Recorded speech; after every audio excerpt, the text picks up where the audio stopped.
Yo, what's going on, everyone? This is Conversations with Brian and Elijah, episode number 9. Ninth episode, almost to 10. And today we're going to be talking about something a little bit more morbid, but I think it's going to be an interesting conversation about death. And we're going to tie that into time. So death and time, and how knowing that your time is limited can be beneficial. So that's what we're going to be talking about today. Elijah, you want to get us started with any first thoughts? Yeah. So when I first told Brian about this topic for the podcast, I feel like it kind of came off morbid or whatever, because you hear death and you go, what is this? But that's not really what this is going to be about. It's more about realizing that your time is finite, and then appreciating the time that you do have and making more purpose out of it. I think when you realize that your time on earth is limited, you take things way more seriously, and you take life more seriously, and you start to do more with your life. You don't, problems that are not so big kind of go away. And you don't want to waste time anymore. You want to really spend that time as best as you can. It becomes way more purposeful when you realize your own mortality. So that's kind of what we're going to get at here in this podcast. Yeah. And I definitely think that time is something that a lot of people think about, but sometimes take for granted. And I think that, even a lot of businesses trade on like time and like saving you time. And I mean, time is really the like ultimate asset if you really think about it. Yeah. Time is the one thing that you literally cannot get back. Like, with health, like you can get, like you can get injured, you can rehabilitate in a lot of ways. If you become overweight, you could lose the weight. Like there's things you could do with health. With money, you lose money, you can make more money. Like there's always ways to make more money. But when it comes to, time, you can't get time back. Time is the one thing that once it's gone, it's gone. There's no getting it back. It's gone. And so, it's really the greatest luxury that we have, for sure, is our time. Yeah. And I think like knowing that your time is, and especially, I think a lot of young people tend to kind of take it for granted because they think that, they have all this time in front of them. And I think that, really thinking about how you can maximize the use of your time while being productive and also enjoying yourself, I think is really, really important. I think finding that balance when you're young is difficult. Yeah, no, definitely. It's interesting. I don't think anyone really understands, like, basically I feel like what you're getting at is work-life balance, right? And so that's kind of hard to balance the two. I still don't really know what I think about that. It's a complicated thing, because you do want to have fun with your life, but you also want to work hard so that you can have more fun later.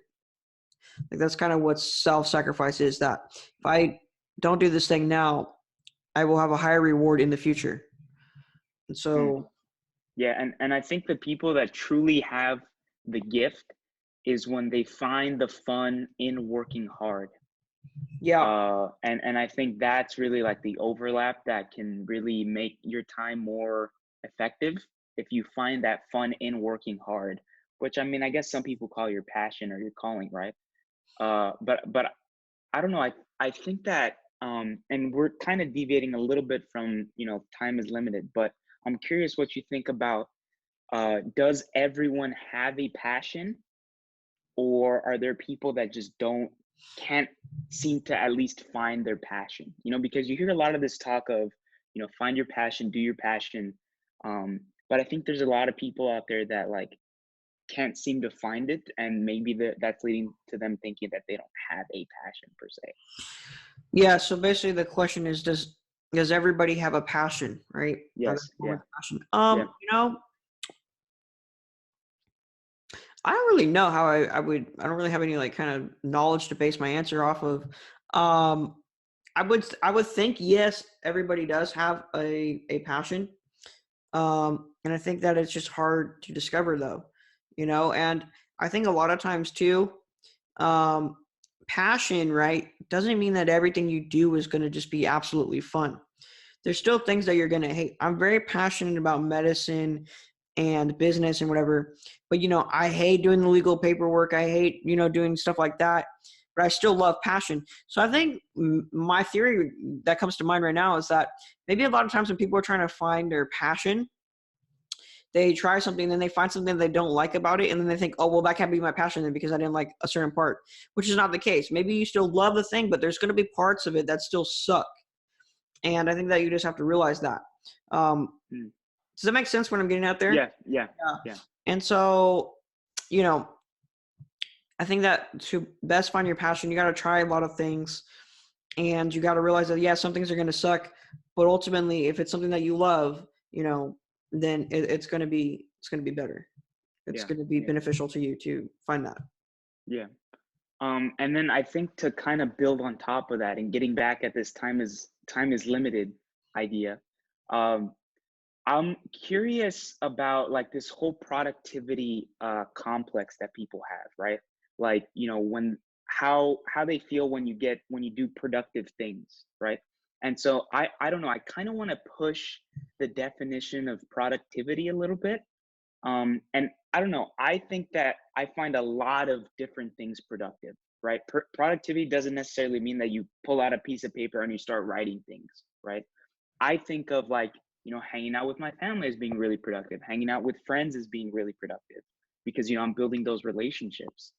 So I think that there's a wide range of things that can be productive that not a lot of people think about being productive. Is just trying to find a balance. Yeah. In addition to, hanging out with your friends and your family to build relationships, I'd also argue that it's still productive because it's giving you, having that fun time or having that like not work time, if you know what I mean. That's going to make you be able to do better work later, and it's going to make you more energized and more ready to go, refreshed, right? So I also see it as a way to actually do better work later on. So yeah, I do agree that, being productive is to take time for yourself and to work on those relationships and to have fun. Like that's still an important piece, because then when you are trying to do actual like work or whatever, it energizes you and just lets you, give like the best version of yourself. I think that if you try to work, for like 16, 18 like hours straight or for like 5 days in a row, I think that would be really bad. I don't think you would be able to give your best quality of work. I think you do need those breaks and time to have fun to really just re-energize you and refresh you. Yeah. And it gets back to this whole like sleep thing. Like I personally can't, like I need at least 7 hours sleep. Like if I don't get 7 hours sleep, then like the rest of my day I know is going to be bad and not productive as it could be if I got 7-8 hours of sleep. Mm-hmm. So I try to really think about the things that can produce that really good quality of work. Yeah. In the past, Mm-hmm. Definitely. And so, yeah, that's what I think about this whole time is limited thing. And what about the current state of wasted time? So there's a lot of people, kids our age, that kind of, we think could be a wasted time. What do you think is the current state of like wasted time? Do you see a lot of kids wasting their time that, maybe should be using their time a little bit more wisely? Like, what do you think? Like, are you asking me like, what do I think is wasting time? Or yeah, what do you think is wasting time? Your definition of wasting time, and do you think a lot of people are wasting their time? Our age, at least. Yeah, so I think wasting time. I think that things that don't really make you better, in a sense, things that you really can't learn from, or that make you like the ultimate version of yourself, that makes you be able to fulfill your potential, I think is could be a waste of time. Now I know I just said that, doing things that are fun or whatever, that's good because it re-energizes you. But I think it's kind of more along the lines of like quality of time, or like the amount of time, quantity of time. So like if you're watching 7 hours of Netflix, I would say that's not good, as opposed to watching one, right? So I think when you go beyond that 1 hour or whatever, now it's a waste of time. Now you're starting to waste time. So I think there's that aspect, but I think things that are a waste of time, is like worrying about what other people think, or drama, or just things that are kind of just pointless, that aren't making you better. They're not really entertaining you. They're making you, they're affecting your mood in a negative way. There's no positive value that you're getting from it. I would say that's a complete waste of time. And I would say that a lot of people our age, teenagers especially, are doing that. Thinking about others, or taking in those negative thoughts. Yeah. Drama, negative thoughts, worrying about others, obsessing over trying to be popular, stuff like that. That's a waste of time. And do you think that, like, I don't know, I remember, when I was in high school, that's basically the mentality of everyone, right? But at a certain level, you kind of grow out of it, and so I'm curious if, again, going back to the waste of time, if these kids in high school would have spent their time in a better way, how that maybe would have changed, the first job that they would have gotten or something like that.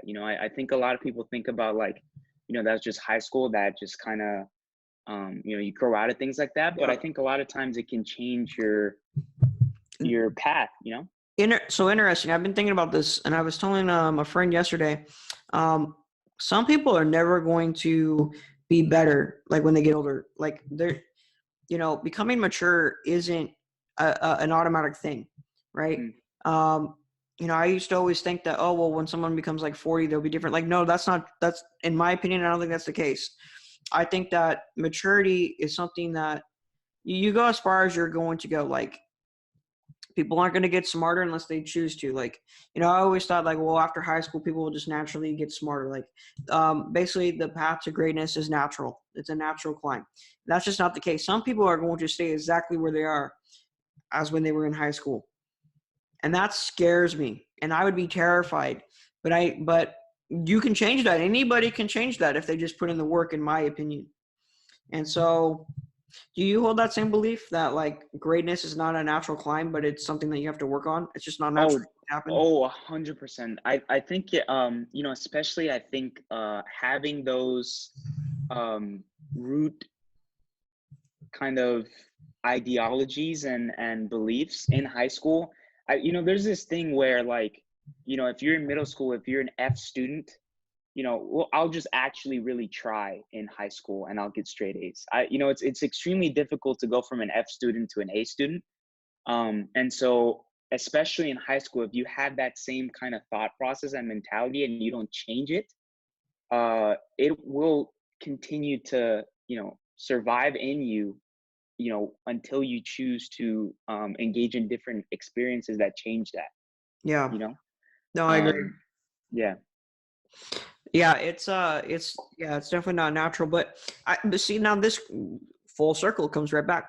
That's why realizing that you're going to die one day is important, because then you start to take your time more seriously and you start to try to become the best that you can be, because you don't want to be at the end of your life realizing that you could have been so much more and that you had all this potential and yet you didn't fulfill it.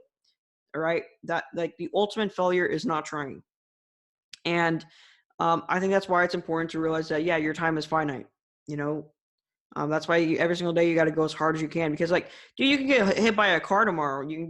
Something can happen. You might get a disease or something. Like, you got to realize that and then take your time more seriously.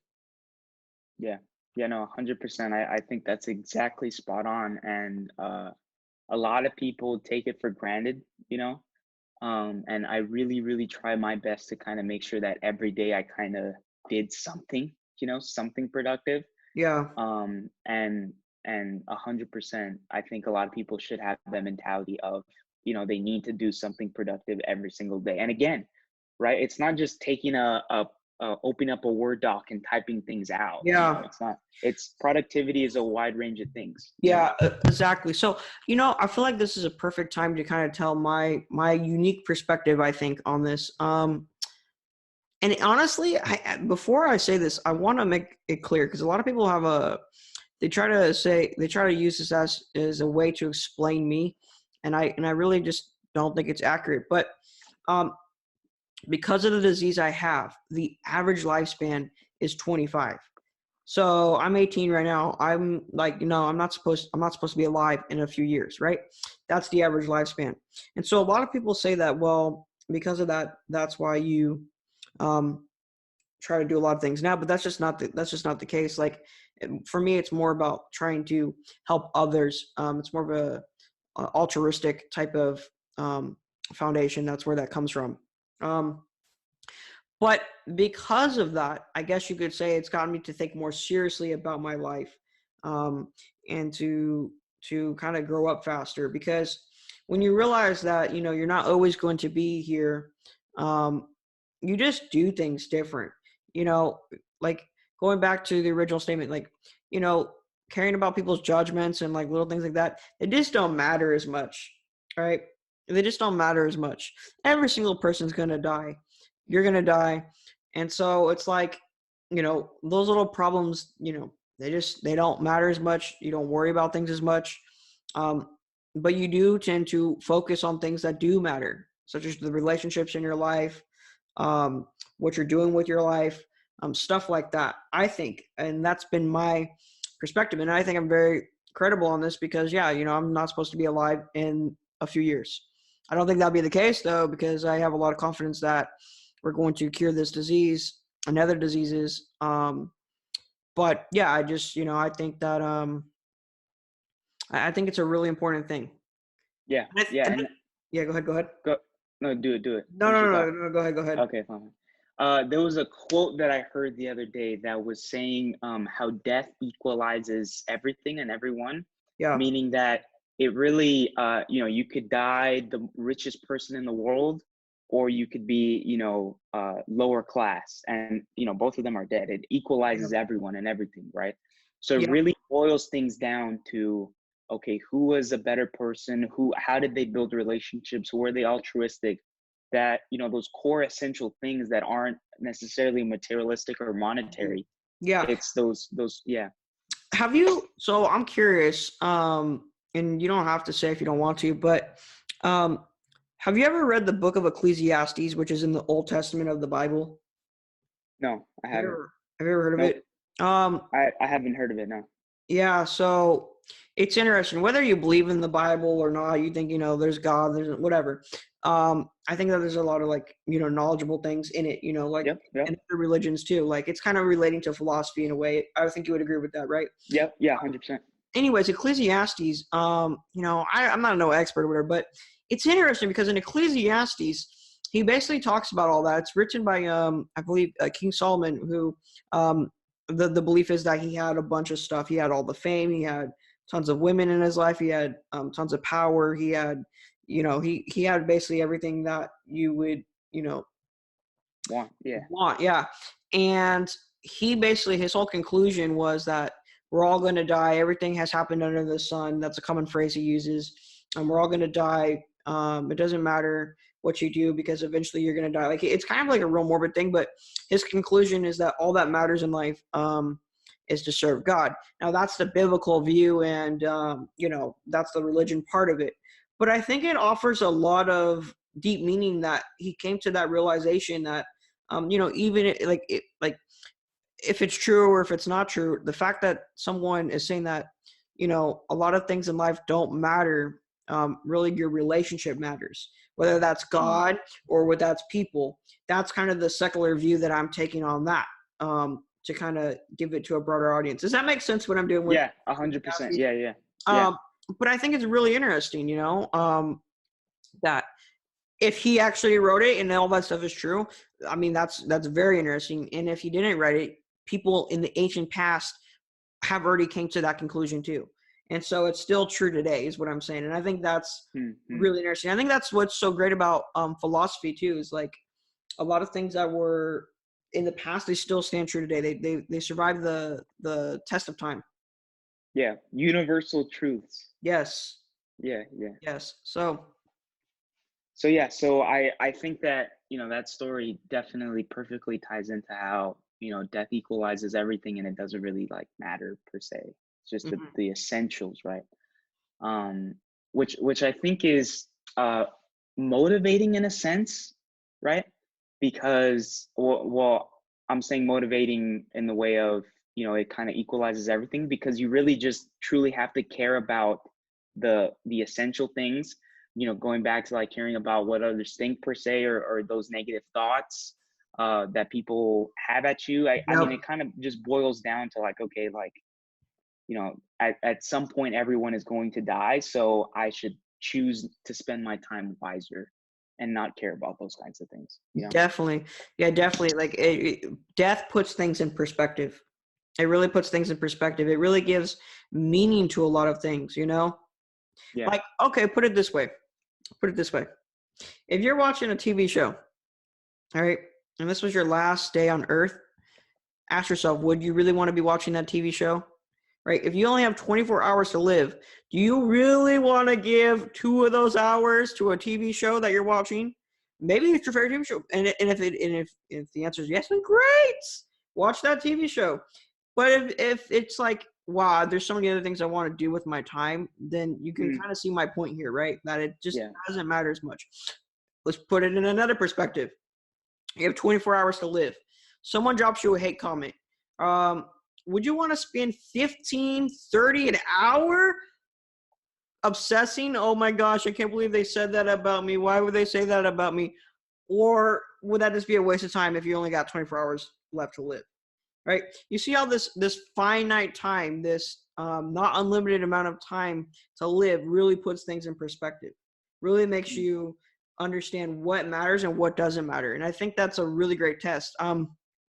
To add on to that, Steve Jobs, I'm pretty sure you're aware of this. Have you heard of the quote that Steve Jobs said that every single day he would ask himself, if today were like I'm paraphrasing, if today were the last day, would I want to be doing what I'm doing? Yeah. What I'm about to go do. And he said, if the answer was no for too many days in a row, I'd have to like do some soul searching and reevaluate things.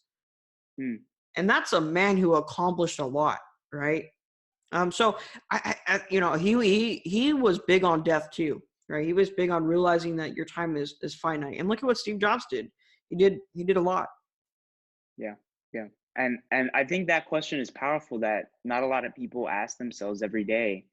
And I, even like he said, I think it's okay to say no.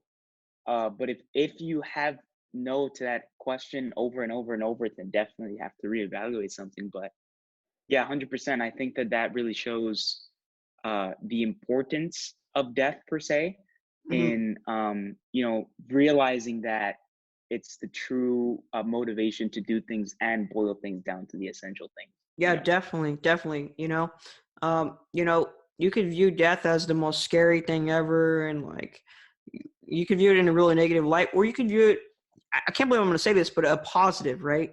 Like you said, It is motivating. You could look at it as, well, I don't have unlimited time here with everybody, but the time that I do have here, I'm more grateful for it now. I'm more grateful for the time I get to spend with people, the things I get to experience or whatever. Some people didn't even live to be 18 years old. So I'm already grateful for that. Some people died, 14, 10, there's so many different things. So I'm grateful for the time that I have. Yeah. It makes people complain less, which I think a lot of people complain a lot about, unnecessary things. The chicken was undercooked, overcooked. Yeah. And if today was your last day, I don't think you'd spend your time complaining about that 30 seconds, 1 minute complaining about that out of your 24 hours. Yeah. I like that. I just came up with that right now. I think that's a good test. Do you like that? You got 24 hours. Would I want to spend one of those hours, a minute of it, a couple seconds of it to whatever I'm doing? Yeah. The answer is probably not most of the time. I could, regret is another thing too. Would I want to spend an hour regretting, thinking about the past, something that I literally you cannot get back because it's in the past? Would you want to spend an hour thinking and obsessing about that regret? Not me. Well, if you really even think about it, if you boil it down, you really just doubled your time, because you're spending an hour thinking about something that you regret, and now you're going to regret thinking about the fact that you regret it. You doubled your time in a bad way. Yeah, exactly. I thought you meant good, and I was like, how? No, in a bad way. Definitely. So yeah, no, it's a very powerful thing. Brian, I want to ask you, when did you first realize this, like you're gonna die and that you should like get serious about life, or did you? Yeah. No, yeah. I would probably say it first hit me probably like around 14. Wow. I want to say 14 or 15. I remember when Steve Jobs, I loved Apple a lot. Yep. I So think did I I. was 14 when he passed away. Okay. And just the fact that he passed away and he did all that in the time that he had was like, man, this guy like really maximized, like, talk about squeezing the lime to its fullest. Like, he really squeezed that lime. And he did so much. And then after that, I started to think, okay, maybe I should, start thinking more about how I spend my time every single day. Yep. And I think incrementally that I got more serious about that over time. But the seed was definitely planted when I was like 14, 15. Do you think the fact that he did so much in his life so fast, do you think that's why so many people admire him, like a part of it? Like he made Yeah, the most out of his 100%. life. Yeah. Yeah.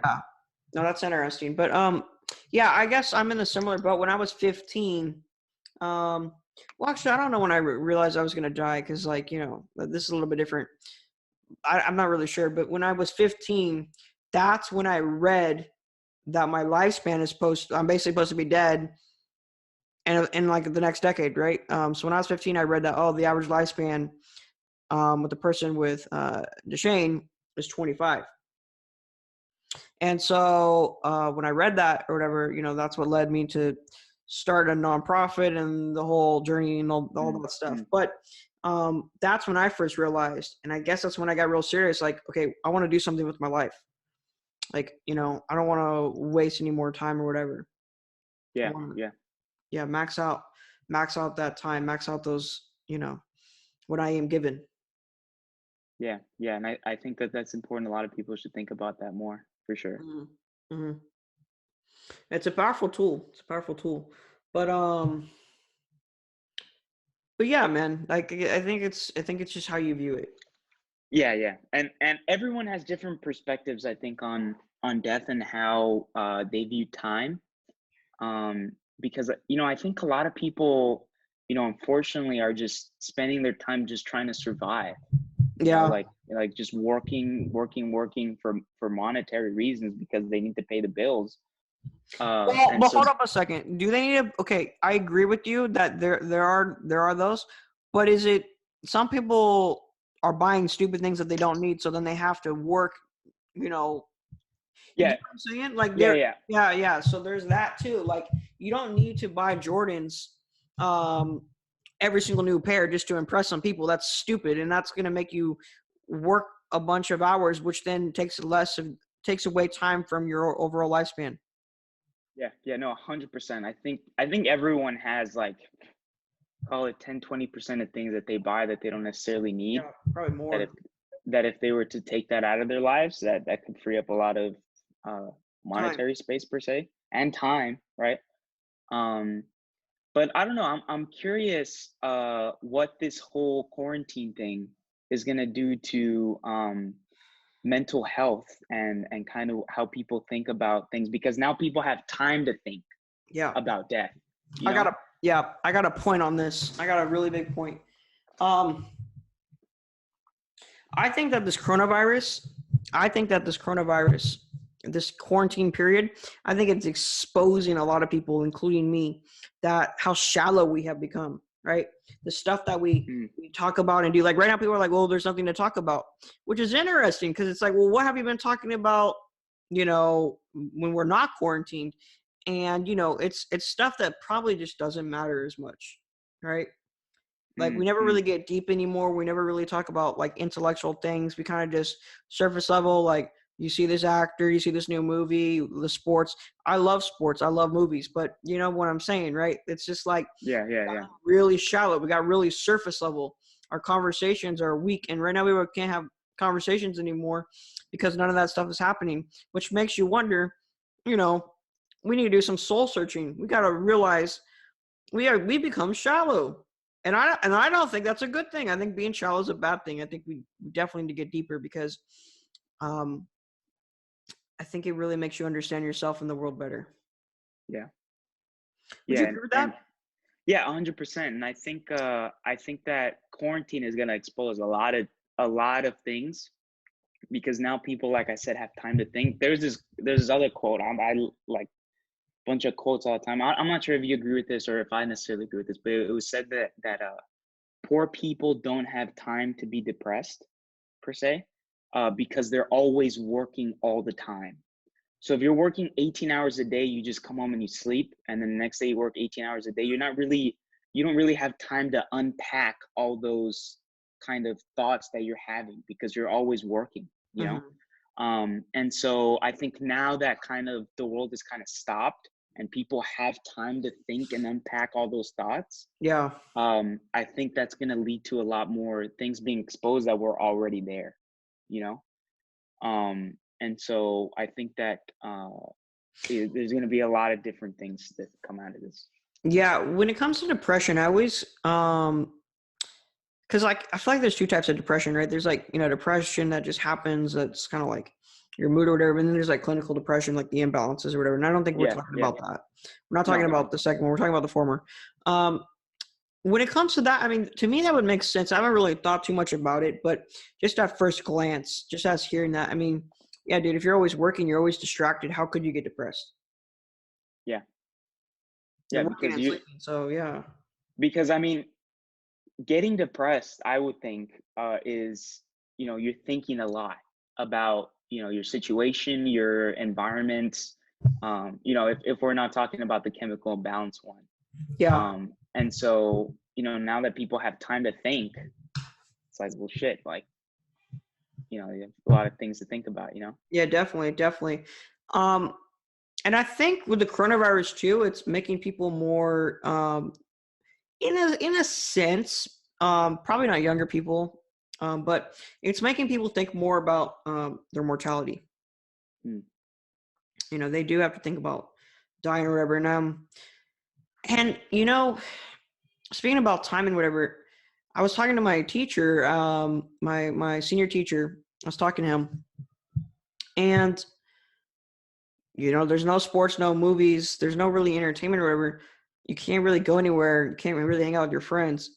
I feel like the only thing that you could do right now, which is in a sense could be a unique thing, is learn. Right now you can learn, right?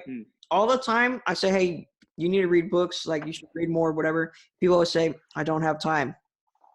I got you now. What are you going to tell me now? You have tons of time. And honestly, there probably won't be another period like this in our lifetime where we literally have all this time to do basically anything we want to at home, right? There probably will never be enough time. So this could be a huge advantage. We could come out of this super smart, reading a bunch of things, learning about this stuff. I mean, you can, if you don't know something, you can Google it, learn it, get some context on it. Really start to build your knowledge there. Last time I checked, Amazon still works. You can order a book. Like you can buy a $6 book, a $10 book, and learn tons of stuff that's going to help you. It's just going to compound over time too.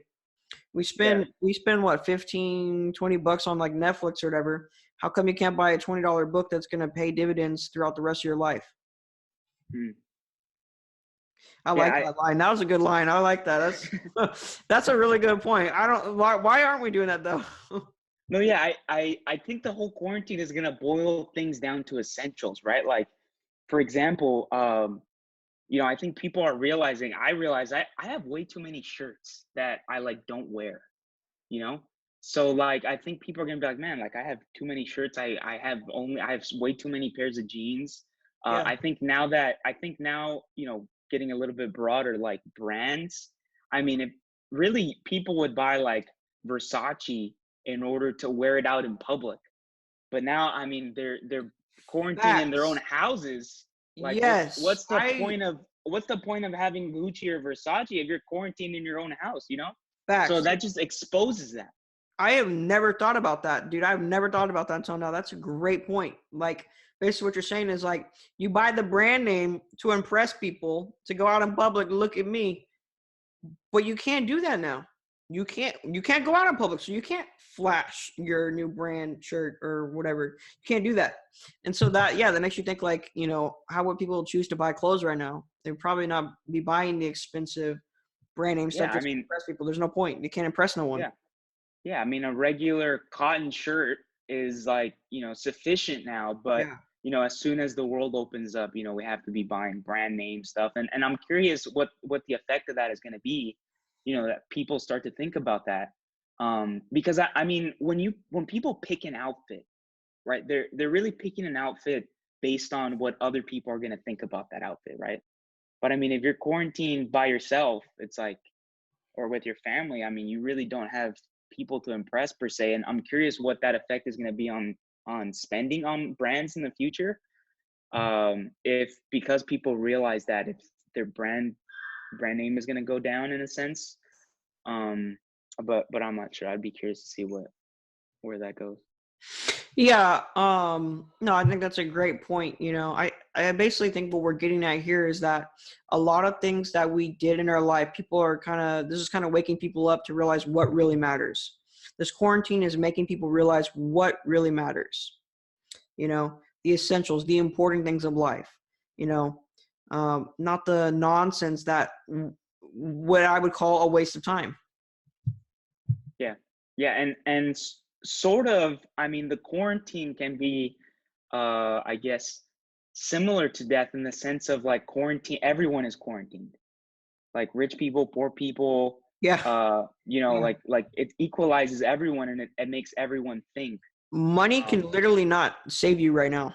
Like we don't have the knowledge to do it right now. People are working on vaccines and everything as fast as they can. They have money, but you can't just throw more money. Like, sometimes you think, well, if I had more money, it would solve this problem. Money right now cannot solve this problem.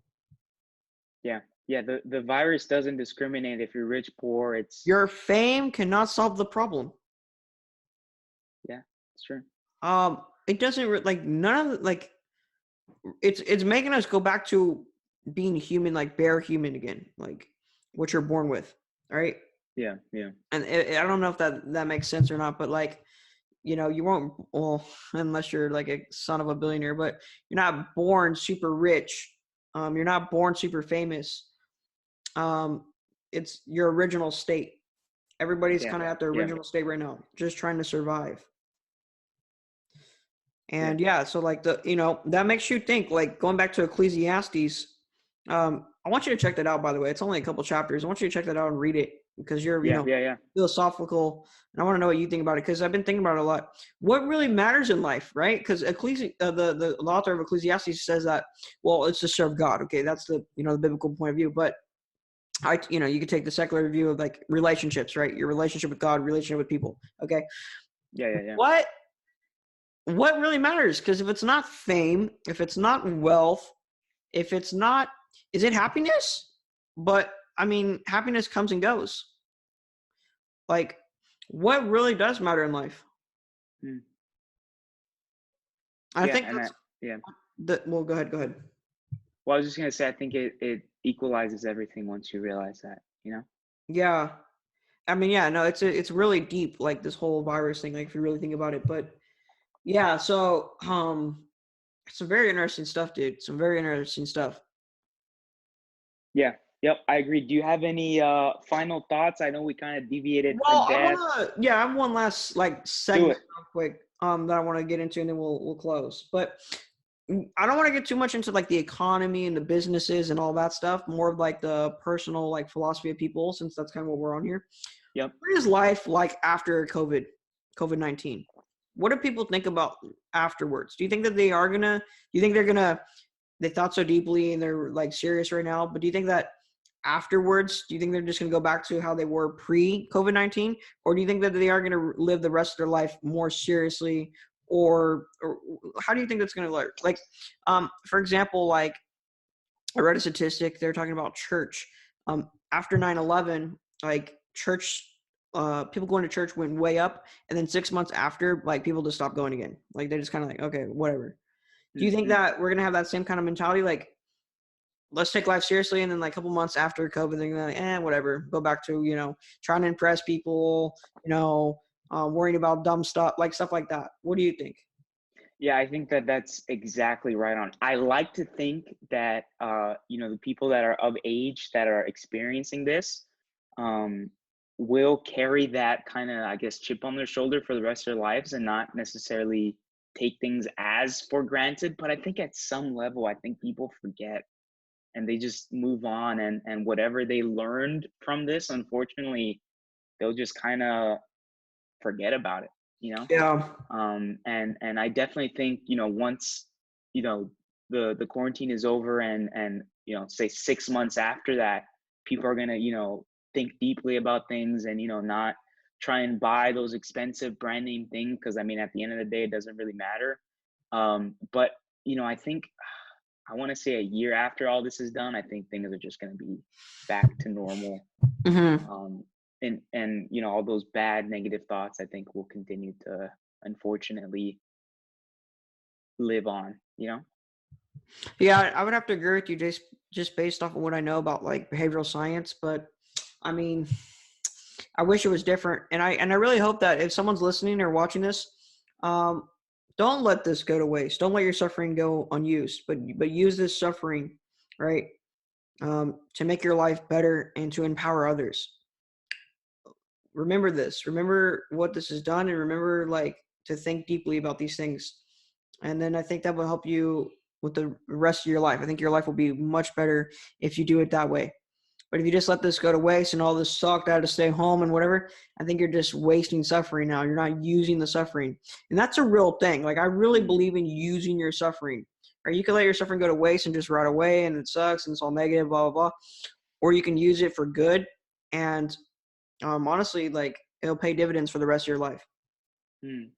So Interesting. I had never heard it that way in terms of suffering, which makes sense. Using your suffering to your own benefit, or just letting it kind of ruin you. Because I mean, at some level, everyone is suffering in a sense. yes. Uh, Buddha said life is suffering. I would agree with that. Suffering is like, if you look at religions, a lot of them talk about suffering and they have a really unique relationship with it. And I think it's like something to do. And same with philosophers too. They talk about it a lot. I think suffering is a unique part of the human experience. I think I said that before on this podcast, but yeah, no, suffering is, yeah. yeah. And I think, being that everyone is suffering, I mean, you can't just get rid of it. You can't shake it off, right?